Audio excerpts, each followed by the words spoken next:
গোটেই পৃথিৱীৰ মানুহে কি কাম কৰি আছে আৰু আমাৰ গোটেই অসম ভাৰতৰ মানুহ হিন্দু মুছলমানৰ যুঁজত ৰখাই আছে। আপুনি কওকচোন, পৃথিৱীৰ কোনোবা মুখ্যমন্ত্ৰী আছে নেকি যে নিজৰ দলৰ মানুহবিলাকক মন্দিৰৰ ওচৰত গৰু মাংস পেলাবলৈ লগাই দিয়ে আৰু তাৰ পাছত উচতনি দিয়ে যে সব হিন্দু মানুহবিলাকে মছজিদৰ ওচৰত গাহৰি মাংস পেলাব। এই কথাটো কোৱাৰ কাৰণে হিমন্ত বিশ্ব শৰ্মাৰ লগে লগে জেললৈ যাব লাগিছিলে নে নাই? অসমৰ ইতিহাসৰ আটাইতকৈ সাম্প্ৰদায়িক মানুহজনৰ নাম হিমন্ত বিশ্ব শৰ্মা হয় নে নহয়?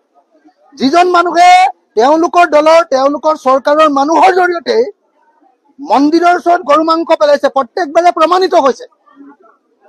যিজন মানুহৰ নেতৃত্বতে গৰু মাংস মন্দিৰৰ ওচৰত পেলাইছে, সেইজন মানুহকে আকৌ মছজিদৰ ওচৰত গাহৰি মাংস পেলাব লাগে বুলি উচতনি দিছে। এই মানুহজনক চিধা চিধি জেলত দিব লাগে। মই হলেতো হুলত দিলোহেঁতেন। মই যদি মুখ্যমন্ত্ৰী হলোহেঁতেন লগে লগে তেওঁ কমেও মই ২৭ বাৰ মান ফাঁচি দিলোহেঁতেন।